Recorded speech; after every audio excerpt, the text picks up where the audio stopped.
নমস্কার বন্ধুরা, আমি আবারও চলে এসেছি নতুন একটি ভিডিও নিয়ে। অনেকের রিকোয়েস্ট ছিল যে দীর্ঘ কিছুদিন ধরে আমি ভিডিও পোস্ট করছিলাম না আমার ব্যক্তিগত কিছু কাজের জন্য, এবং এসআইআর সম্পর্কে অনেকেই আমাকে বলেছেন যে নতুন আপডেট কী হলো সেগুলো বিষয়ে জানানোর জন্য। প্রত্যেকেই জানেন যে এসআইআরের কাজ আপাততভাবে অনেকটাই এগিয়ে গেছে, শেষ হয়ে গেছে বলা যেতে পারে, এবং ফাইনাল লিস্ট কিন্তু বেরিয়ে গেছে। প্রায় আজ এক সপ্তাহ হলো ফাইনাল লিস্ট কিন্তু চলে এসেছে।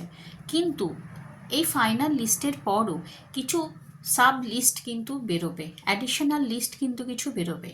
আমরা এসআইআরের পর্বে দেখেছি এই লিস্টের মধ্যে সকলেরই হয়তো নাম আছে, গতবার যাদের নাম ছিল, যারা হয়তো ডিলিট হয়েছিলেন, মৃত ভোটার, এবং যারা থাকেন না, তারা যে নামগুলি তাদের বাদ গেছিলো তা বাদে যে ফাইনাল আমরা একটা ভোটার লিস্ট পেয়েছিলাম, সেই ভোটার লিস্টের প্রত্যেকের নাম কিন্তু এবারে আছে।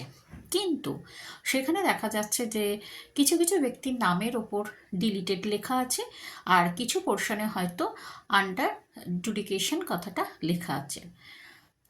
এই যে আন্ডার জুডিকেশন, অ্যাড জুডিকেশন কথাগুলি যে লেখা আছে, ডিলিট হয়ে যাবে সেটা বোঝাই যাচ্ছে। যাদের নাম ডিলিট হয়ে যাবে তারা অবশ্যই 15 দিনের মধ্যে আবেদন করতে বলা হয়েছে ভোটার লিস্ট বেরোবার সঙ্গে সঙ্গে। আজকে তো 7 দিন পেরিয়েই গেল, আরও 7 দিন রয়েছে ডিও অফিসে আপনাদের আবেদন করতে হবে। সেই আবেদনের পর্বটি আপনারা আপনাদের যে বিএলও রয়েছে তাদের মারফত আপনারা ARO সুপারভাইজার তাদের সাথে যোগাযোগ করে নির্দিষ্ট পদ্ধতি অনুসরণ করে কিন্তু আপনারা আবেদন করবেন। অবশ্যই আপনাদের নাম সংযোজন হবে।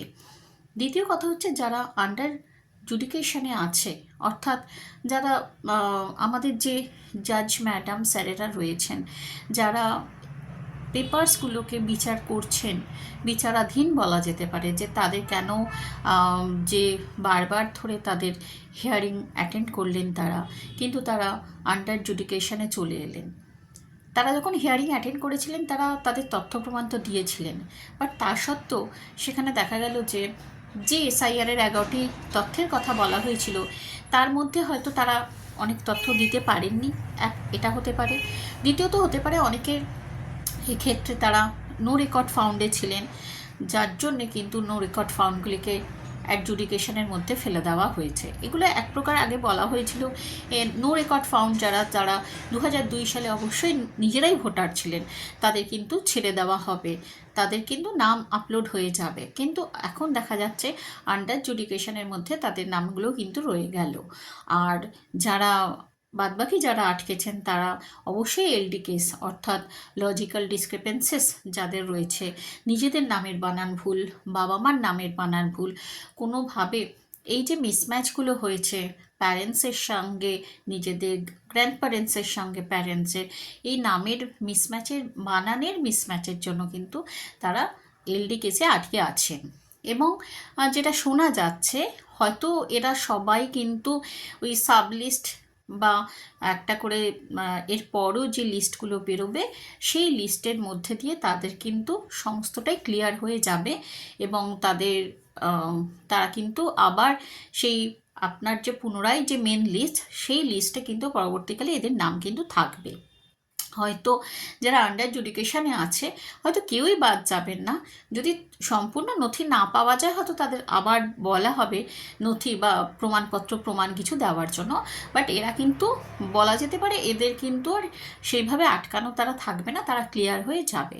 বাট ডিলিটেডের কেসটা একটু জটিল আছে, তাদের আবার কিন্তু পুনরায় আবেদন করতে হবে। আর এর সঙ্গে একই সঙ্গে নাম্বার 6 ফর্ম যারা ফিল আপ করেছিলেন অবশ্যই তাদের কিন্তু 6 ফর্মের কাজ শুরু হয়ে গেছে, তাদের কাছে নোটিফিকেশান যাচ্ছে। প্রত্যেকেই দেখবেন নিজেদের মোবাইলে যদি রিজেক্টেড বলে কোনো মেসেজ আসে তাহলে ভাববেন আপনার ফর্মটি কিন্তু রিজেক্ট হয়ে গেছে, আর যদি এই ধরনের মেসেজ আপনাদের ফোনে না আসে তাহলে জানবেন যে আপনাদের ফর্মের কাজ কিন্তু এগিয়ে গেছে, আগামী দিনে হয়তো আপনাদের ভোটার তালিকায় নাম থেকে যাবে, আসবে, উঠবে নতুন করে। তাই আর এখানে নতুন বিশেষভাবে কিছু বলার নেই, যে নতুন আপডেটের কথা বলা হয়েছে সেগুলি তো আমি বললাম। আর যে কথাটি হচ্ছে আপনারা আপনাদের বিএলওদের সাথে যোগাযোগ অবশ্যই করবেন, কিন্তু বর্তমানে বিএলও অ্যাপ কিন্তু নট ওয়ার্কিং, সেই বিএলও অ্যাপ কিন্তু আজকে কাজ করছে না। তার কারণ হচ্ছে যেহেতু পার্ট চেঞ্জ হচ্ছে। আপনি দেখবেন যে প্রত্যেকের পার্ট কিন্তু এবারে চেঞ্জ হয়েছে। যারা হয়তো ছিলেন 285, কোথাও গিয়ে তাদের পার্ট 286 হয়েছে, কোথাও বা তাদের পার্ট আরও দুটো পার্ট এগিয়ে গেছে, 287 হয়েছে। এইভাবে কিন্তু প্রত্যেক জায়গায় কিন্তু ভোটারদের পার্ট নাম্বার বদলে গেছে। হ্যাঁ, আপনারা কিন্তু অবশ্যই যখন নেটে সার্চ করবেন, আপনাদের পার্ট সিরিয়াল নাম্বার না লিখে আপনারা কিন্তু অবশ্যই আপনাদের যে মোবাইল নাম্বার, যেটা আপনাদের যে নাম্বারটা আপনাদের ভোটার কার্ডের সঙ্গে সংযোজন হয়ে রয়েছে, সেই নাম্বার দিয়ে অবশ্যই হয় সার্চ করবেন, না হলে অবশ্যই কিন্তু আপনারা আপনাদের এপিক নাম্বার দিয়ে সার্চ করবেন। এতে আপনারা আপনাদের বর্তমানে যে পার্টে আপনারা রয়েছেন সেই পার্ট সিরিয়াল নাম্বার আপনারা অবশ্যই দেখতে পারবেন। অনেকেই যেমন আমার কাছে ফোনও করছে, অনেকেই বলছে তারা কিন্তু তাদের পার্ট সিরিয়াল নাম্বার দেখতে পারছে না, তারা ওই পার্ট সিরিয়াল নাম্বার দিয়ে তাদের খুঁজছে, কিন্তু এটা ভুল। এখন পার্ট সিরিয়াল নাম্বার বর্তমানে দেখা যাচ্ছে বদলে গেছে। এটা কিন্তু আপনাদের জানিয়ে রাখলাম, কারণ কিছু ভোটার অ্যাড হয়েছে, অনেক ভোটার ডিলিট হয়েছে, যার ফলে পার্ট সেকশন এগুলো কিন্তু একটু ভাঙবে এবং চেঞ্জও হবে।